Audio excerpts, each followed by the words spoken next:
Science 2 मार्च 2026 का board exam का chapter wise solution. Science 2 का फर्स्ट लेसन क्या है? Heredity and evolution.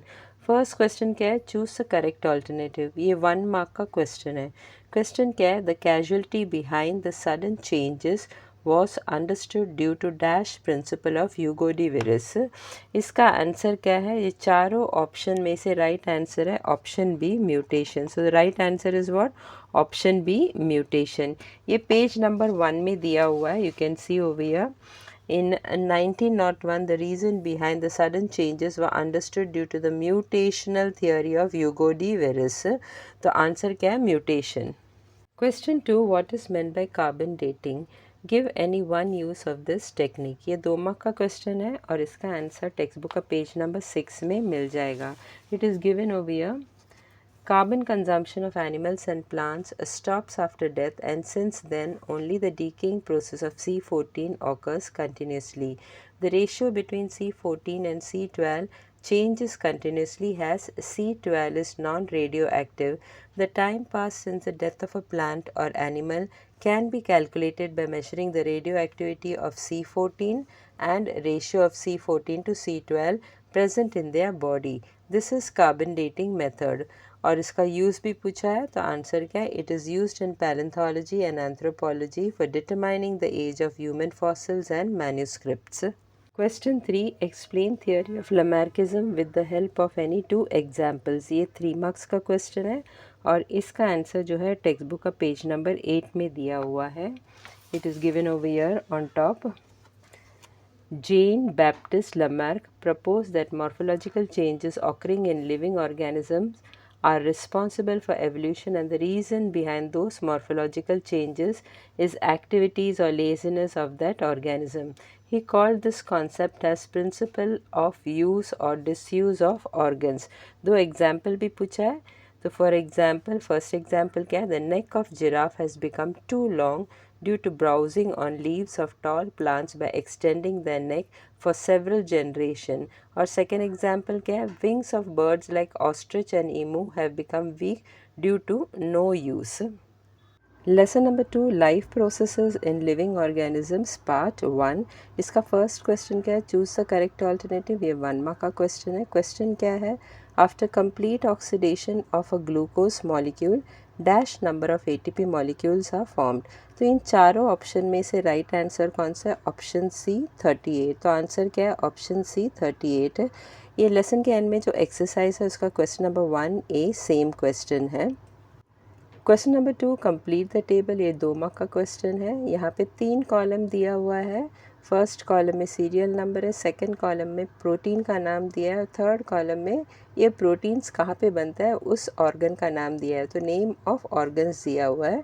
First one protein का नाम क्या है? ओसीएन। नेम ऑफ ऑर्गन्स क्या है? बोन्स। तो यह कहाँ पे बनता है? बोन्स में। सेकंड वन क्या है? प्रोटीन का नाम इंसुलिन है। ये कहाँ पे बनता है? पैंक्रियास में बनता है। तो यहाँ पे आंसर क्या आएगा? पैंक्रियास।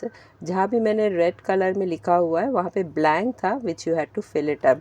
तो ये फर्स्ट वाला का आंसर क्या है? ओसीएन। प्रोटीन का नाम ओसीएन था। और सेकेंड वाला का आंसर का नाम क्या है? नेम ऑफ ऑर्गन क्या था? पैंक्रियास। ये पेज नंबर 16 में मिल जाएगा, you can see over here. Bones, OCN जो है वो कहाँ बनता है? बोन्स में। उसी तरह इंसुलिन जो है वो कहाँ बनता है? पैंक्रियास में। Question number 3, name the type of cells in which mitosis occur। Write 4 stages of cheirokinesis। ये 3 मार्क्स का क्वेश्चन है और इसका आंसर पेज नंबर 18 में मिल जाएगा। फर्स्ट क्वेश्चन क्या है? Name the type of cells in which mitosis occur. तो उसका आंसर ये है, mitosis occur in somatic cells and stem cells. Next question क्या है? Write the 4 stages of karyokinesis. तो उसका आंसर इधर है। 4 stages of chirokinesis are, first one is what? Prophase, second one is what? Metaphase, third one is what? Anaphase, and the fourth one is given in the next page, that is what? Telophase। So these are the 4 stages of chirokinesis। Lesson number 3, life process in living organisms part 2। First question fill in the box with proper words. ये 1 mark का question है। यहाँ पे क्या दिया है, asexual reproduction in unicellular organism. 3 box दिया है, 2 बॉक्स तो ऑलरेडी फिल कर चुके हैं। फर्स्ट बॉक्स में क्या लिखा है, बाइनरी फिशन। सेकेंड बॉक्स में क्या लिखा है, multiple fission. Third box empty था जहाँ पे आंसर लिखना है, तो थर्ड बॉक्स में क्या आएगा, budding, which is given in page number 24। You can see over budding. First 2 जो है वो पेज नंबर 23 में दिया हुआ है। You can see over asexual reproduction in unicellular organism का फर्स्ट वन क्या था, बाइनरी फिशन। सेकेंड वन क्या था, मल्टीपल फिशन। और थर्ड वन क्या है, budding. Question number 5, observe the diagram and answer the questions. ये डायग्राम को ऑब्जर्व करके you have to answer 5 question. 5 questions पूछा हुआ है, question A, question B, question C, question D and question E. हर एक question के लिए एक एक मार्क है, टोटल ये 5 मार्क्स का क्वेश्चन है। तो फर्स्ट क्वेश्चन क्या पूछा है, write the name of the reproductive system in the above diagram. तो डायग्राम में जो रिप्रोडक्टिव सिस्टम दिया हुआ है, what is the name of that, तो answer is male reproductive system, that is given in page number 28। ये diagram page number 28 से लिया हुआ है, तो इसका आंसर क्या है, mail reproductive system. Next question क्या है, name any 2 glands in the above diagram. तो ये भी 1 मार्क का क्वेश्चन है, 2 ग्लैंड्स का नाम लिखना है। हर एक ग्लैंड का नाम अगर करेक्ट होगा तो आधा मार्क मिलेगा। तो आंसर क्या है, prostate gland and Cowper's gland. वो भी डायग्राम में दिया हुआ है यहाँ पे। You can see over here prostate gland and Cooper's gland. Next question क्या है, question C, mention any one duct in the above system। ये भी 1 मार्क का क्वेश्चन है। इसमें आंसर क्या लिखना है, ejaculatory duct। You can see over here in the diagram ejaculatory duct। Next question number 4, that is question number D, what is the length of the sperm। ये 1 mark का question है और answer क्या है, length of sperm is about 60 micrometres. ये page number 29 में दिया हुआ है, यहाँ पे पिंक बॉक्स में दिया हुआ है सेकंड में, सेकंड पॉइंट में, length of sperm is about 60 micrometres. Last question क्या है, which hormone is secreted by the testes. ये भी 1 मार्क का क्वेश्चन है, तो आंसर क्या है, testosterone. Now testosterone is not given in the text book but you have studied in the earlier standard. तो क्वेश्चन यहाँ पे, can you recall, page number 28 में कैन यू रिकॉल में question number 2 you can see it is given over here, which hormones are responsible for changes in human body occurring during onset of sexual maturity. तो इसका answer क्या है, boys में testosterone is responsible for the changes occurring during maturity, और girls में क्या है, oestrogen and progesterone. ये 2 हार्मोन जो है that is responsible for the changes occurring in the girls during maturity. तो इस क्वेश्चन का answer, which hormone is secreted by the testis, तो आंसर क्या है, टेस्टोस्टेरॉन। ये 1 मार्क का क्वेश्चन है। Lesson number 4, environmental management. इसका फर्स्ट क्वेश्चन क्या है, which day is observed as world biodiversity day. ये 1 मार्क का क्वेश्चन है और इसका आंसर पेज नंबर 45 में दिया हुआ है। आंसर क्या है, 22 May is observed as world biodiversity day.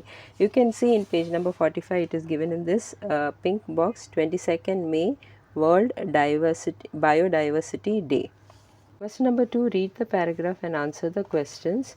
ये पैराग्राफ जो है पेज नंबर 37 में दिया हुआ है।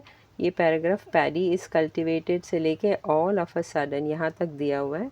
ये 2 मार्क का क्वेश्चन है। यहाँ पे 2 क्वेश्चन दिया है, क्वेश्चन ए और क्वेश्चन बी। पैराग्राफ रीड करके समझ के you have to answer question A and question B. Paragraph कहाँ पे है, पेज नंबर 37, टेक्स्ट बुक का पेज नंबर 37 में। पैडी इज़ कल्टिवेटेड से लेके declines all of a sudden, तो यहाँ से लेके यहाँ तक पैराग्राफ दिया हुआ है। और ये क्वेश्चन ए और क्वेश्चन बी जो बोर्ड में पूछा था, that is same question taken from the text book. Text book में भी वही सेम क्वेश्चन है। लेट्स थिंक में क्वेश्चन नंबर 1 और question number 2 is same question. तो फर्स्ट क्वेश्चन क्या है, what will be the effect on paddy crop. The answer है, if the population of frogs decreases suddenly then the number of grasshoppers feeding on paddy crops will increase, thus the production of paddy crops will decrease। अभी passage में already दिया हुआ है कि paddy crops में कौन attack करता है, ग्रास हॉपर्स, और ग्रास हॉपर्स को कौन खाता है, फ्रॉग्स, और फ्रॉग्स को कौन खाता है, स्नेक्स। तो अगर स्नेक्स ने बहुत ज़्यादा फ्रॉग्स खा लिया, we will feed upon the favourite food frogs. अगर फ्रॉग्स को अगर स्नेक्स ने खाया तो फ्रॉग का पॉपुलेशन कम हो जाएगा ऑल ऑफ अ सडन। तो इस वजह से किसके ऊपर ज़्यादा असर होगा, पैडी क्रॉप के ऊपर कैसा असर होगा। तो अगर फ्रॉग्स कम हो गया तो ग्रास हॉपर को कोई खाने वाला बहुत कम फ्रॉग्स रह जाएगा, तो ग्रास हॉपर का पॉपुलेशन बढ़ जाएगा। अगर ग्रास हॉपर का पॉपुलेशन बढ़ जाएगा तो पैडी क्रॉप के ऊपर अटैक करेगा। तो इस वजह से पैडी क्रॉप जो है उसके ऊपर इफ़ेक्ट ज़्यादा होगा। So thus the production of paddy crop will decrease if the population of frogs will decrease. Next question क्या है, question B, number of which components will increase. तो उसका आंसर है if the population of frog declines then the number of grasshoppers will increase. तो अगर snacks को frog को snacks ने खा लिया तो नंबर ऑफ फ्रॉग्स कम हो जाएगा। जब नंबर ऑफ फ्रॉग्स कम हो जाएगा तो किसका पॉपुलेशन बढ़ जाएगा, ग्रास हॉपर का पॉपुलेशन बढ़ जाएगा, क्योंकि ग्रास हॉपर को फ्रॉग खाते हैं और फ्रॉग का पॉपुलेशन ऑलरेडी कम है। तो इस वजह से जो ग्रास हॉपर का पॉपुलेशन वो बढ़ जाएगा। तो आंसर क्या है, if the population of frogs declines then the number of grasshoppers will increase. Question number 3, give 2 examples of each of the threatened species given below. First one क्या है, A endangered species, B rare species और C क्या है, vulnerable species। ये 3 marks का question है और इसका आंसर टेक्स्ट बुक का पेज नंबर 45 में मिल जाएगा। तो आंसर क्या है, ए एंडेंजर्ड स्पीसीज़ और कोलन डालना, उसके बाद एग्जाम्पल लिखना। एग्जाम्पल क्या है, lion tailed monkey and lesser florican. B क्या है, रेयर स्पीसीज था, कोलन डालना और उसके बाद एग्जाम्पल लिखना। एग्जाम्पल क्या है, रेड पैंडा मस्क डियर। सी क्या है, वल्नरेबल स्पीसीज, कोलन डालना और उसके बाद एग्जाम्पल लिखना। एग्जाम्पल क्या है, टाइगर लायन। कोलन का मतलब क्या है, 2 डॉट्स है, तो 2 डॉट डाल के उसके बाद एग्जाम्पल लिखना है।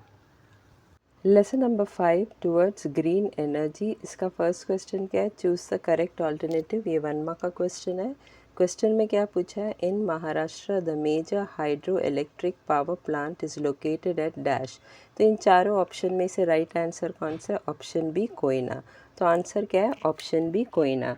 ये पेज नंबर 55 में दिया हुआ है, you can see over here, page number 55 में टॉप में दिया हुआ है सब major hydro electric power plants in India and their capacity. तो ये महाराष्ट्र का पूछा था क्वेश्चन में, इंडिया का नहीं पूछा था, महाराष्ट्र का पूछा था। तो आंसर क्या है, महाराष्ट्र में कौन सा हाइड्रो इलेक्ट्रिक पावर प्लांट है, Koyna. Question number 2, right any 2 advantages of hydro electric power generation. ये 2 मार्क का क्वेश्चन है और इसका answer page number 54, text book का पेज नंबर 54 में मिल जाएगा। You can see over here advantages of hydro electric power generation. इसमें 3 दिया है और यहाँ पे सिर्फ 2 पूछा है, तो कोई भी 2 you can write down, any 2 advantages लिख सकता है। Question number 3, which fuel is used in thermal power plant, what are the problems associated with this type of power generation। ये 3 मार्क्स का क्वेश्चन है और लेसन के एंड में जो एक्सरसाइज है उसका क्वेश्चन नंबर 2 सेम है। तो फर्स्ट क्वेश्चन पूछा which fuel is used in thermal power plant, तो आंसर है the fuel used in thermal power plant is coal. ये पेज नंबर 48 में दिया हुआ है, you can see over here. The turbine is rotated using steam. Water is heated in a boiler using thermal energy released due to burning of coal। तो water को boil किया जाता है और बॉईल करने के बाद जो स्टीम प्रोड्यूस होता है वो स्टीम जो है वो टरबाइन को रोटेट करता है। अभी वाटर को बॉईल करने के लिए कौन सा फ्यूल यूज़ किया जाता है, कोल। तो आंसर क्या है, कोल। नेक्स्ट क्वेश्चन उन लोग ने पूछा what are the problems associated with this type of power generation. तो उसका आंसर शुरू में ऐसा लिखना है, problems associated with thermal power plants are, और जो प्रॉब्लम्स एसोसिएटेड है विथ थर्मल पावर प्लांट और टेक्स्ट बुक का पेज नंबर 50 में दिया हुआ है, you can see over here. यहाँ पे problems associated with thermal energy is what, 3 दिया है, 1 2 3, so you can write down these problems. Lesson number 6, animal classification, इसका फर्स्ट क्वेश्चन क्या है, चूज़ द करेक्ट ऑल्टरनेटिव। ये 1 मार्क का क्वेश्चन है। क्वेश्चन में क्या पूछा है, bat is included in class dash. तो इन चारों ऑप्शन में से राइट आंसर है ऑप्शन डी मैमेलिया। तो आंसर क्या है, ऑप्शन डी मैमेलिया। ये पेज नंबर 74 में you can see over here class Mammalia में एग्जाम्पल्स में दिया हुआ है बैट। तो bat comes under which class, class Mammalia. Second question, give scientific reason. ये 2 मार्क का क्वेश्चन है। क्वेश्चन क्या है, body temperature of reptiles is not constant. Lesson के एंड में जो एक्सरसाइज है उसका question number 6E same question है। फर्स्ट पॉइंट क्या है आंसर में, reptiles are cold-blooded, that is poikilothermous animals. Second point, unlike warm-blooded animals, they cannot maintain a constant internal temperature, relying instead on environmental heat, that is sun, shade, water, to regulate their metabolism. Third point, hence their internal body temperature fluctuates based on the temperature of their surrounding. Last point, therefore body temperature of reptiles is not constant. Third question, identify the type of body symmetry of the animals shown in the given pictures. तो इसमें figure A, figure B और figure सी दिया हुआ है। इसे देख के you have to identify कि कौन सा टाइप ऑफ सिमेट्री है। तो फिगर ए कौन सा टाइप ऑफ सिमेट्री है, आंसर में लिखना है figure A asymmetrical body. Second one, figure B जो है कौन सा टाइप ऑफ फिगर है, दैट इज़ रेडियल सिमेट्री। और फिगर सी कौन सा टाइप ऑफ सिमेट्री है, तो figure C is bilateral symmetry. ये पेज नंबर 65 में दिया हुआ है, you can see over here types of body symmetry. ये कौन सा टाइप ऑफ सिमेट्री है, असिमेट्रिकल बॉडी। और ये कौन सा है, रेडियल सिमेट्री। और third one that is figure C कौन सा है, bilateral symmetry. Lesson number 7, introduction to microbiology. इसका फर्स्ट क्वेश्चन क्या है, गिव साइंटिफिक रीज़न। क्वेश्चन में क्या दिया है, the popularity of probiotic products is increasing. ये 2 मार्क का क्वेश्चन है। और लेसन के एंड में जो एक्सरसाइज है उसका question number 3E same question है। आंसर जो है वो टेक्स्ट बुक का पेज नंबर 79 में दिया हुआ है। It is given here. Starting में लिखना है द प्रोबायोटिक्स, उसके बाद यहाँ से स्टार्ट करना है। The probiotics form the colonies of useful microbes in alimentary canal and control other microbes and their metabolic activities, improve resistance and lower the ill effects of harmful substances formed during metabolic activities. Useful microbes become inactive due to antibiotics. Probiotics make them active again. Nowadays, probiotics are used for treatment of diarrhea and treatment of poultry also. Second question, complete the following conceptual picture with respect to uses. ये 3 marks का question है। और lesson के end में जो exercise है उसका question number 6 same question है। तो यहाँ पे you can see over here middle में क्या दिया हुआ है, जैंथम गम दिया। और ये जैंथम गम का यूजेस लिखना है। तो यूजेस क्या है, first use production of textile pigment, second use production of fertilisers, third one production of weedicide, fourth one production of toothpaste, fifth one production of high quality paper, और sixth one imparts thickness to ice creams, chocolate drinks, puddings, chocolates, milkshakes, instant soup, etc. तो ये 6 box जो है वो empty था which you had to fill it. तो जो भी मैंने रेड इंक में लिखा हुआ है वो सब आंसर्स है। और ये आंसर्स जो है वो पेज नंबर 81 में मिल जाएगा इन the text book. You can see over here xanthan gum का uses क्या है, it is used for the production of pigments, fertilizers, weedicides, textile pigments, toothpaste, high quality paper, etc. फिर और एक यूज़ यहाँ पे भी दिया है, xanthan gums imparts thickness to your favorite ice creams, puddings, chocolates, milkshakes, chocolate drinks, instant soups, etc. Question number 3, write the molecular formula of acetic acid. ये 1 mark का क्वेश्चन है। और इसका आंसर टेक्स्ट बुक का page number 79 में दिया हुआ है। It is given here in page number 79। Acetic acid का मॉलिकुलर फॉर्मूला क्या है, CH3COOH। तो आंसर क्या रहेगा, the molecular formula of acetic acid is what, CH3COOH। Lesson number 8, cell biology and biotechnology. इसका फर्स्ट क्वेश्चन क्या है, identify me, who am I was a first clone sheep born in Scotland. ये 1 mark का question है। और इसका answer क्या है, डॉली। ये पेज नंबर 95 में दिया हुआ है, you can see over here.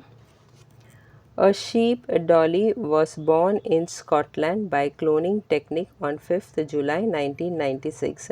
तो आंसर क्या है? डॉली. Question 2, give reasons. ये 2 मार्क का क्वेश्चन है. क्वेश्चन में क्या पूछा है? Nowadays farmers are opting for organic farming. इसका आंसर जो है वो टेक्स्ट बुक का पेज नंबर 98 में दिया हुआ है. It is given here in page number 98. Chemical fertilizers and pesticides have been used on large scale. These poisonous chemicals reached the human body through food and water, and their adverse harmful effects on human and environment become apparent. Various problems like soil fertility and pest infestations have become serious. So as to overcome these problems, farmers are opting for organic farming. Question 3, which precautions will you take during spraying of pesticides? ये 3 marks का question है और lesson के end में जो exercise है उसका question number 5 भी सेम क्वेश्चन है. तो आंसर क्या है? First point, during spraying pesticides the person should cover their hands, mouth and face to avoid exposure to harmful chemicals. Second point, use of less harmful or organic pesticides should be encouraged to reduce the level of toxicity. Third point, hands should be washed with soap after application. Fourth point, to reduce environmental pollution, chemical pesticides should be sprayed only when required. Lesson number 9, social health. First question, choose the correct alternative. ये 1 mark का question है. Question में क्या पूछा है? A first state to start a separate cyber crime unit in our country is dash. तो ये चारों ऑप्शन में से राइट आंसर कौन सा है? Option B, Maharashtra. तो आंसर क्या है? Option B, Maharashtra. ये पेज नंबर 106 में दिया हुआ है. You can see over here. Maharashtra is at forefront in controlling the cyber crimes, and it has been proved to be a first state to start a separate cyber crime unit. The first state to start a separate cyber crime unit कौन सा है? Maharashtra. Question number 2, इसमें 2 question दिया है, question ए और question B, और इसका total marks कितना है? 5 मार्क्स. क्वेश्चन ए में क्या पूछा है? Write the names of any 6 factors affecting social health. ये लेसन के एंड में जो एक्सरसाइज है उसका question number 2A same question है और आंसर कहाँ पे है? टेक्स्ट बुक का पेज नंबर 101 में दिया हुआ है. You can see over here. Factors affecting the social health. यहाँ बहुत सारा फैक्टर्स दिया हुआ है. All this are the factors which affect the social health. इसमें से any 6 you can write down, क्योंकि क्वेश्चन में एनी 6 ही पूछा है.